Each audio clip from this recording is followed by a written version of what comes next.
네, 여러분 안녕하세요. 네, HLB 말씀을 드리겠습니다. 자, 오늘은 어떤 말씀을 드리려고 하냐면은요, 이 M증권사에서 K연구원이 이 HLB의 이 코스피 이전 건과 관련해서 멘트를 하나 한 게 있습니다. 근데 이게 좀 그럴듯해요. 네, 그래서 이 부분을 한번 소개를 해드리겠고요. 그리고 여러분 그 지난 금요일에 뭐 말도 안 되는 조건부 승인권에 대한 그 찌라시가 약간 나왔지만은 그러나 아무런 하자가 없었죠. 네, 그래서 화요일 날은 아침에 그냥 쭉 치고 아침에 그냥 올랐어요. 네, 그거는 말도 안 되는 루머건에 대한 보상으로 급작스럽게 위쪽으로 치고 올랐던 겁니다. 그랬다가 상승폭은 좀 둔화됐어요. 뭐 아직까지는 승인권이 이제 떨어지진 않았으니까 몸을 사리는 거죠. 네, 몸을 사리는 겁니다. 특히 그 개인 같은 경우 높은 가격에 못 사는 거죠. 지금 못 사는 겁니다. 승인이 떨어지면 그때 들어올 거예요. 네, 하지만 지금은 무서워서 못 사는 거죠. 뭐 개인 입장에서는 그죠. 그리고 외인들은 프로그램 매도 매수 정도 하는 정도의 모습이고 기관은 희미하고요. 네, 기관은 그죠. 네, 그런 상태인데 근데 이제 가장 중요한 것은 이렇게 올렸다가 여기서 승인이 나게 되면 이렇게 그 급락파가 단기적으로도 일단 나오긴 나올 수 있어요. 근데 지금 그런 패턴이 아니라 이런 패턴이잖아요. 쭉 올랐다가 내려왔다가 막 이런 커브를 그리는 거 아닙니까? 그러면 지금 현재 이런 포인트라고 한다면은 결국 시세가 여기서 승인권 나오면 폭발하는 힘을 보여줄 개연성이 대단히 높지 않느냐. 이 상식적인 거 아니에요. 그죠? 미리 선조정을 거쳤기 때문에 미리 선조정 없었던 이런 패턴은 단기 급락을 맞을 수가 있지만 저는 이제 그렇게 보고 싶어요. 안 그렇겠습니까? 지금 현재는 이제 그렇게 보는 게 기본적으로 맞지 않느냐 이런 생각을 좀 말씀을 좀 드리고 싶은데 뭐 루머건에 대해서 HLB 본사에서도 아무런 그 대꾸 안 하고 있죠. 말도 안 되는 얘기들 그 찌라시 나오는 거 일일이 대꾸할 필요 없다 이거죠. 어차피 진 회장이 5월 16일 날 나온다 이렇게 못을 박아놨기 때문에 본사에서도 아무런 공지사항이나 이런 것들에 대한 부분을 보여주진 않고 있습니다. 당연한 겁니다. 모든 것에 모든 루머에 대해서 다 그렇게 대적할 필요는 없죠. 그렇게 좀 생각할 수 있는 그런 부분이고 그렇습니다. 근데 1단계적으로는 우리가 물론 이제 5월 16일 이전에 승인이 나올 가능성도 물론 있죠. 네, 있기 때문에 이 부분은 제가 긴급 사인을 드릴 거고 긴급 정보를 드릴 겁니다. HLB라고 문자 주시는 분에게 한해서는 이 긴급 정보를 드릴 거예요. 네, 이게 제일 중요하죠.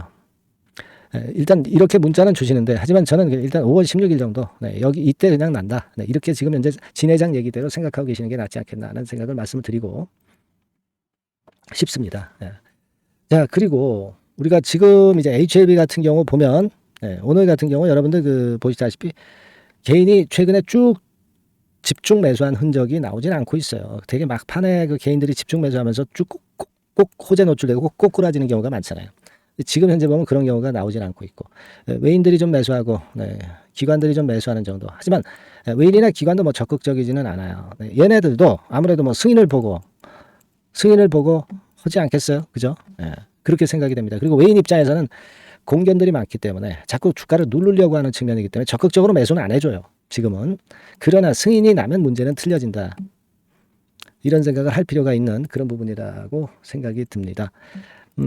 그리고 여러분들이 이거 생각할 필요가 있습니다. 뭐냐면 여기 제가 자료를 좀 보여드리면 자, 요건의 재료를 좀 보실 필요가 있어요. 그러니까 불법 공매도와 관련된 부분은 계속 그 적발된 기사가 계속 나오고 있죠. 요것도 이제 5월 6일 날 12시 2분에 나온 재료고요. 이전에 여러분들 잘 알고 계실 겁니다. 이전에 잘 알고 계실 거예요. 그 이복현 금감원장이 얘기한 거. 공매도 재개 시점은 여하튼 7월부터는 되지 않을 것 같은데 연말 정도에 될 것 같은데 이 미래에셋증권에서 코스피 이전 카드를 언제 제출할 것이다. 막 이런 건에 대한 보고서가 좀 나온 게 있어요. 그래서 그걸 한번 좀 보여드리려고 하는데요. 바로 요겁니다, 여러분. 여기 보시는 바와 같이 헬스케어 팀 만스리 자료 5월호입니다. 여기에서 뭐가 실렸나 한번 가만히 보시면 제목이 이제 FDA 허가 여부에 주목한다. 그렇게 나와 있죠. 그리고 여기 보시면 간암 1차 치료 신약 리보세라닉 캄렐리주맙이죠. FDA 허가 여부에 주목하고 있다. 이 건 재료 나와 있고요. 그리고 아스코 건에 대한 재료 뭐 잘 아시다시피 이제 초록 공개는 5월 23일이라는 거. 요 정도가 이제 나와 있고요. 이 밑으로 이제 가보면 물론 이거는 김승민 연구원 개인적인 의견이기는 하지만은 우리가 참고적으로 보는 거예요. 자, 여기 이제 쭉 그 HLB 리보세라닙 캄날리주마브건에 대한 얘기가 나오는데 FDA 허들을 넘은 이후에 코스피 이전 상장을 추진할 예정이다. 이렇게 나와 있어요, 여러분. 그죠? 그러니까 5월 16일 승인이 나면 막바로 코스피 이전 카드, 조커 카드를 낼 것이다. 이렇게 예상을 하고 있는 거예요. 근데 문장 내용을 잘 보면 허들을 넘은 이후니까 언제 할지 모르는 거죠. 그죠? 이걸 5월 16일 지나서 막바로 카드를 들이내밀 수도 있고, 6월, 7월, 8월, 9월, 10월, 11월 말에 그 카드를 들이내밀 수도 있는 거고, 그죠? 꼭 5월 16일 승인 난 바로 직후에 낸다는 얘기는 없습니다. 그죠? 이걸 근데 적극적으로 해석하면 5월 16일 이후에 이 카드를 내면서 주가를 관리하면서 크게 치고 나가게 만들겠다. 그런 의사로도 우리가 볼 수 있습니다만은, 제가 볼 때는 그렇지는 않고요. 아마도 그 금감원의 입장에 따라서 이전 카드는 언제 쓸지를 진 회장이 결정을 할 겁니다. 예전에도 그렇게 말씀을 하셨잖아요. 조커 카드로 쓰되 적절한 때 하겠다. 그죠? 금감원에서 연말 깨나 가서 공매도 제기하겠다. 이렇게 얘기를 하는데 그 조커 카드를 미리 쓸 필요는 없잖아. 그죠? 그러니까 이거는 금감원의 의지여하에 달린 거다. 저는 그렇게 좀 판단하고 싶고요. 다만 이제 우리가 여기서 그 호재 요소로 보는 것은 이 승인이 난 다음에 이 B카드를 제출을 해가지고, 그래서 이전 영상에서 말씀을 드렸다시피 셀트리온 같은 경우가 결국 그 B카드를 내면서 더블 정도를 상승했듯이 그런 커브를 그릴 수 있으면 좋겠다는 생각은 말씀을 드릴 수가 있어요. 요거는 이전 영상에서 제가 셀트리온의 코스피 이전권과 관련해서 도표로 설명을 드린 거 기억나실 겁니다. 그 부분 정도라고 보시면 돼요. 그러니까 우리가 지금 현재는 그 코스피 이전권, 이 건은 주가를 또 끌어당길 수 있는 빅카드인데, 이거를 그 승인 이후에 막바로 한다기보다는 조금 뜸을 들여서 하는 게 더 좋겠다는 생각을 저는 말씀을 좀 드리고 싶어요. 이것도 하나의 주가를 크게 올릴 수 있는 모멘텀이기 때문에, 그죠? 그렇게 좀 말씀을 좀 드리고 싶고, 지금 이제 우리가 HLB에 대한 패턴이, 자, 지금 차트를 보시면 제가 말씀을 드린 대로 안정 구도로 일단 가는 거예요. 21선이 이렇게 옆으로 오른쪽 위로 살짝 꼬리를 들고 있으면서 안정돼 가고 있잖아요. 요동을 치다가 안정돼 가고 있는 겁니다. 이러다가 이제 위쪽으로 치는 건데 5월 16일이 얼마 안 남았기 때문에 아마 요 정도에서 이런 커브를 그릴 수 있겠죠. 지금은 그 핵심은 그거예요. 지금 여러분 이 5일, 20일, 60일, 120일, 200일선 이 차트상으로도 그런데 이게 정배열 구도가 무너졌습니까? 정배열 구도가 그대로 유지가 되고 있잖아요. 주가가 내려간다 하더라도 다시 복귀가 되면서 5일선이 21선 깨지 않을 거고요. 정배열 패턴이 아직도 흔들었는데도 잘 유지가 되고 있다. 이걸 보셔야 됩니다. 그리고 이 안티 세력들이나 그 공견 세력들이 그 승인 안 되는 건에 대해서 자꾸 태클을 걸었었잖아요. 이제는 승인이 기정사실화되고 있기 때문에 이 건에 대해서는 별로 안티 거는 게 점점 없어질 겁니다. 그러면서 그 다음에는 뭘 안티 거냐면은요, 이 상업화 9월 런칭 건이 있잖아요. 요걸 가지고 이제 안티를 걸 거예요. 상업화 쉽게 잘 안 될 것이다. 글로벌 빅파마 쉽게 안 될 것이다. 이걸 가지고 또 태클을 걸 겁니다. 하지만 여러분 HLB가 승인 안 난다 하지만 결국은 나잖아요. 그죠? 이제는 거리를 이거나 이걸로 가져갈 수 있다는 것을 생각하시고, 그거는 반대를 위한 반대가 계속 될 수밖에 없다. 이렇게 그냥 생각하시면 될 것 같아요. 아시겠죠? 그러니까 그런 태클에 휩쓸릴 이유가 없겠다라는 생각을 좀 말씀을 좀 드리고 싶은 겁니다, 여러분. 아시겠죠? 그렇게 좀 말씀을 좀 드리고, 지금은 사실 냉정하게 보면은 아까도 말씀을 드렸다시피 개인이나 또는 외인이나 기관이나 전부 그 승인일을 얼마 안 앞두고 있기 때문에, 며칠 앞두고 있기 때문에, 며칠밖에 안 남았기 때문에 이걸 보고 매매하겠다는 심리예요. 그죠? 그러니까 여러분 기본적으로 이거 승인만 나면 여기서 폭발하는 패턴의 주가 패턴이 나올 것이다 라고 당연히 예상할 수 있는 겁니다. 그죠? 일단 그거에만 좀 중점을 두셔서 생각하시는 게 좋겠다는 말씀을 좀 드리고 싶고, 그리고 이제 과거에 진 회장의 발언, 요거 다시 한번 우리가 요 기사를 한번 다시 볼 필요가 있습니다. 이거 오래지도 않았고 지난 4월 26일에 나왔던 기사, 그 건인데, FDA 승인은 확신하고 다음 목표 해가지고 역시 그 다음 차기 목표들이 나오는 그런 기사가 있었던 거 여러분 아실 겁니다. 여러분들이 모두 아는 내용이지만 다시 한번 지금 보자 이거예요. 빅파마 병용 러브콜, 이게 앞으로 모멘텀이 될 거예요. 그죠? 승인 이후에는 이 부분 제가 말씀을 드렸습니다. 그래서 글로벌 빅파마가 손 잡자고 계속 이제 들어올 것이다. 이 건을 말씀을 드렸고, 그리고 뭐 외자 국부 펀드들이 들어오는 거는 이미 말씀을 좀 드렸고, 그죠? 그리고 그 코스피 이전 건도 역시 모멘텀이 강하게 될 수 있는 건이라는 거 예전부터 제가 말씀드렸고, 이전 영상에 셀트리온과 비교를 하면서 말씀드렸고, 이런 것들입니다. 그죠?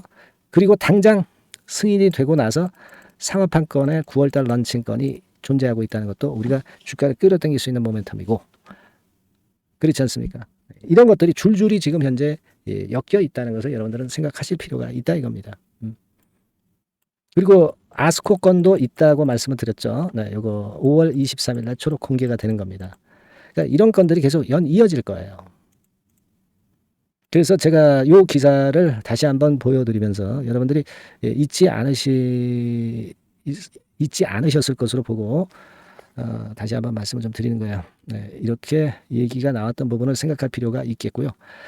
한 가지 또 더불어서 말씀을 좀 드릴 부분은 우리가 이 표를 다시 한번 보실 필요가 있습니다, 여러분. 그러니까 여기 밑에 나왔듯이 리보세라닙 캄넬레이주맙 병용 조합은 발병 인자와 관련해서 약효 측면으로 볼 것 같으면 로슈나 아스트라제네카보다도 훨씬 더 유의미한 좋은 그 약효를 입증하고 있다는 거. 네, 이 부분도 생각하셔야 돼요, 여러분. 그죠? 지난번에 말씀을 드렸다시피 이제 22.1개월에서 23.8개월로 되는 거를 아스코에서 보여줄 거고요, 생존기간. 그리고 중요한 것은 이 발병 인자와 관계없이 모든 환자군에서 높은 약효를 입증하고 있는 이 부분도 여러분들이 다시 한번 긍정적인 마인드를 갖는데 도움이 좀 될 자료이기 때문에 그래서 잠깐 보여드린 거예요. 무슨 말씀인지 아시겠죠? 그렇게 말씀 좀 드립니다. 그래서 여하튼 제가 지난번에 한 4가지 정도로 결론을 내드린 거 여러분들 잘 알고 계실 겁니다. 그래서 그 부분을 말씀을 드릴 것 같으면 요거잖아요. 여태까지는 국내 제약 바이오 이 120년 역사상 최초의 항암 신약이 나온 적이 없다. 따라서 신약 이후의 주가 하락을 당연히 예단할 수는 없는 거고요. 당연한 거고. 그리고 라이센스 아웃을 목표로 한 여타 바이오주들하고는 틀리다. 글로벌 빅파마가 목표인 HLB는 당연히 색다르게 전개가 된다는 것을 남들이 가보지 않은 곳을 가는 거예요. 지금 HLB는. 그렇기 때문에 이제 자꾸 그 의심과 불안이 존재할 수밖에 없는 거죠. 글로벌 빅파마로 가는 기업이 우리 대한민국 역사상 있었습니까? 없었잖아요. 그죠?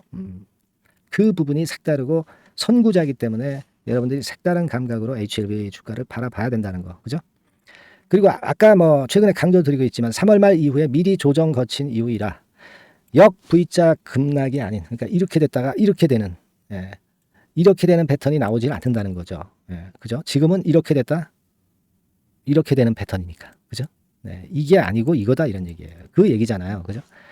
그리고 국내 삼바나 셀트와 비교해서 글로벌 바이오주와 비교해서 시총 100조는 가능한 희망 목표잖아요. 이거는 제가 뭐 길리아드 사이언스나 또는 항서제약의 예를 말씀을 좀 드렸고, 셀트리온이나 삼성바이오 시총과 얘기하는 거는 제가 뭐 몇 개월 전부터 항상 강조를 드렸던 부분이고, 이런 걸 다 조합해 볼 때 우리가 100조라는 것은 물론 달성 못할 수도 있는 거예요. 그죠? 하지만 희망 목표로 분명히 둘 수가 있는 거예요. 당장 달성은 못한다 하더라도 나중에 달성은 되겠고, 이것은 희망 목표로 우리가 아직 삼으실 필요가 충분히 있는 상태다. 따라서 우리가 이런 점들을 고려하면은 HLB의 지금 이 패턴은 절대 주눅들 게 없고, 상업화 초기 과정에서 이제 상업화 성공하게 되면서 이런 컵을 그리고 글로벌 빅파마로 또 그 다음 컵을 그리고 이런 HLB의 주가를 꿈꿀 수가 있는 겁니다, 여러분. 아시겠죠? 절대 아직 위축되지 마시라는 말씀 다시 한번 드리고 싶고요. 그리고 다시 한번 말씀드리지만 항상 이런 그 상황, 좋은 일에는 뭐 막아 낀다 뭐 그런 얘기도 있지만 항상 흔들 수 있는 급작스러운 상황이나 또는 더 좋은 뭐 급격한 호재가 항상 등장할 수 있는 게 이 주식판입니다. 따라서 HLB라고 꼭 문자를 주셔서 긴급 정보가 있다면 그걸 빨리 받으셔야 되고, 긴급 사인이 나오게 되면 그걸 빨리 받으셔야 돼요. 그래야 생존해서 우리가 큰 수익을 보는 거죠. 이 주식판이라는 게 꼭 우리가 예상한 대로만 가지 않고 여러 가지 변칙적인 상황이 진행되는 것이 주식판이라는 것을 다시 한번 생각을 하시고, 이런 비상연락망은 꼭 갖춰주셔야 된다는 거 다시 한번 말씀드립니다. 아시겠죠? HLB라고 문자 많이 주세요. 제가 최선을 다해서 케어하겠습니다. 네, 아시겠죠? 자, 그리고 제가 대박주 말씀드린다고 했어요. 지금부터 말씀드릴 테니까 말씀 잘 듣고 대박 내는 매매도 꼭 해보시기 바랍니다. 자, 지금 말씀드리겠습니다. 네, 여러분 이번에 대박주는 새롭게 이제 드리는데요. 6월 달을 겨냥을 한 거다. 일단 그렇게 보시면 될 것 같습니다. 6월 달을 겨냥을 한다면은 몇 월에 매수하시는 게 최적기가 될 것 같아요, 여러분. 5월 달이죠. 네, 5월 달. 네, 5월 달입니다. 5월 달에 공략 최적기 종목을 제가 한번 선택을 해봤는데요. 여러 가지 그 섹터들이 많습니다만은 최근 시장 흐름 봐가지고서는 제약바이오 섹터가 그래도 제가 볼 때는 시세를 낼 개연성이 좀 있고, 여기서 제가 말씀드리는 6월에 잭팟급 큰 재료가 나오는 그런 이슈의 대장주입니다, 여러분. 네, 대장주. 네, 주변주가 아니죠. 항상 여러분들 대박주 잡을 때는 대장주 잡아야지. 뭐 가격이 싸다고 그리고 저가권이라고 그래서 대장주 아닌 거 잡아가지고는 재미가 없어요. 네, 그건 만고의 진리입니다. 이 주식시장에서 해당 이슈의 대장주를 제가 잡아봤고요. 가격대는 15,000원에서 4만원 선 정도, 네, 그 정도 범위에 있습니다. 네, 그리고 외인 기관이 매집하고 있기 때문에 개인이 주체가 아니고 외인 기관이 매집하고 있기 때문에 역시 그 멀리 가고 큰 시세를 우리가 기대할 수 있다. 네, 저는 그렇게 봅니다. 네, 그리고 목표는 더블 가격이나 3더블 정도, 네, 이 정도로 목표 가격대를 생각하시면 될 것 같고요. 참고적으로 제가 주봉 차트를 한번 보여드리면, 네, 이렇게 생겼습니다. 그러니까 지금 여러분 이제 보시다시피 바닥권에서 한 3바닥을 딱 찍고 막 이 고점을 뚫기 직전이죠. 뚫은 다음에 사도 되지만 그때는 이미 늦어버려요. 그죠? 네, 이런 가격선에서의 포인트는 상당히 좋다. 네, 저는 그렇게 보고 있고요. 주봉 차트 잠깐 보여드렸고, 이 종목은 한 4가지 정도의 치료제 계통의 모멘텀이 아주 큰 종목입니다. 네, 그래서 요거 먼저 이제 요건과 관련한 치료제 건과 관련해서 보면 전 세계적으로 한 630만 명. 이 병에 걸린 사람을 말하는 겁니다. 국내에서는 10만 명 정도. 아직까지는 국내가 작기 때문에 이것이 커질 수 있는 확률은 굉장히 큽니다. 예, 커질 수 있는 확률은 굉장히 커요. 요것과 관련해서, 이 병과 관련해서 임상 이상을 확보를 한 상태입니다. 네, 임상 이상이죠. 네, 그래서 요거는요, 사실 그 알츠하이머 병이라고 있죠. 네, 요것에 이어서 두 번째로 흔한 퇴행성 신경질환입니다. 50세 미만에서는 거의 발병하지는 않아요. 네, 그 유병률은 연령과 직접적인 상관관계가 있습니다. 노령 인구 비율이 지금 엄청나게 증가하고 있는 현 시점에서 2017년 이 치료제 시장이요, 42억 달러에서 2022년도에는 57억 달러로 무려 15억 정도 달러로 말씀드리는 거예요. 네, 이렇게 증가할 정도입니다. 이 건과 관련한 치료제를 갖고 있는 것이 지금 임상 이상에 돌입해 있는 것이 바로 이 종목이다. 이렇게 보시면 되겠고요. 그리고 두 번째 요 건과 관련한 치료제입니다. 사실 이 질환은 전 세계적으로 한 4억 2,500만 명이 걸려 있는 상태. 그리고 국내로 따지면 250만 명이에요. 대충 이제 짐작은 가시겠지만 환자 수는 점점 엄청나게 늘어나는 추세로 가고 환자 수 자체가 상당히 많다는 거. 그렇기 때문에 이 치료제 시장에서 모멘텀이 있는 종목이라고 한다면 상당히 강점이 있을 수가 있는 그런 부분이에요. 그래서 이 독점권을 주사침 관련해서 갖고 있어요. 네, 독점이라고 하면은 상당한 메리트가 있는 것으로 여러분들 보셔야 됩니다. 독점권, 독과점도 아니고 독점권이에요. 여러분, 네, 이 부분이 모멘텀이 상당히 강하다. 네, 이걸 좀 말씀을 드리고 싶고, 특허가 있는데 이게 2028년까지 특허로 보호받게 됩니다, 여러분. 이럴 정도로 이 시장권과 관련해서는 상당히 모멘텀이 있어요. 근데 여기서 주목할 것은 지금 현재 그 말씀을 드린 요거 있죠. 네, 이 질환에서요. 네, 여러분 여기 나와 있듯이 라이센스 아웃을 지금 현재 논의 중인 상태인데 잭팟급 이 재료가 상반기에 터질 가능성이 상당히 많고 6월 달에 그 재료와 함께 6월 달에 또 큰 이벤트가 또 하나 있어요. 이 두 가지가 강력한 모멘텀이 되는 겁니다, 여러분. 물론 큰 거는 이거죠. 네, 이 건의 치료제와 관련해서 라이센스 아웃 건이 크다고 봐야 되겠고, 두 번째로 또 중요한 것은 이벤트가 큰 게 하나 있어요. 글로벌 이벤트가 하나 있습니다. 이 재료도 아마 5월달이나 6월달, 늦어도 6월달에는 이제 나오는 재료인데 5월달에 벌써 그것이 모멘텀으로 작용하기 시작할 가능성이 많습니다. 아시겠죠? 그래서 그 부분이 모멘텀이 있다 이렇게 생각이 들고요. 그리고 지금 현재 그 실사 중으로 있기 때문에 품목 허가가 임박한 상태입니다. 아시겠죠? 네, 그래서 요 종목은 여러분들이 한번 이번에 전략적으로 좀 비중을 실어서 확실하게 좀 해보시는 게 좋을 것 같습니다. 네, 요거 물론 제가 매수 타점과 매도 타점 중간 AS 바로 나갈 거고요. 여기 나와 있는 바와 같이 이 번호로 대박이라고 문자를 주시는 분들에 한해서는 이 종목을 말씀을 드리고 그리고 매수 타점을 정확히 말씀을 드릴 겁니다. 그리고 매수 타점만 드리고 끝이 아니라 매도 타점까지 나중에 말씀을 드릴 거예요. 중간에 보유하고 있는 중간에는 당연히 이제 AS가 업데이트해서 계속 나갈 겁니다. 네, 여러분 아시겠죠? 네, 이 종목 더블이나 3더블 정도를 목표로 하고 있습니다. 여러분들 이 대박주 꼭 매매하셔서 대박 내시는 매매를 했으면 좋겠어요. 아시겠죠? 네, 대박이라고 꼭 문자 주셔서 이 좋은 기회 여러분 한번 쟁취하시기 바랍니다. 네, 감사합니다.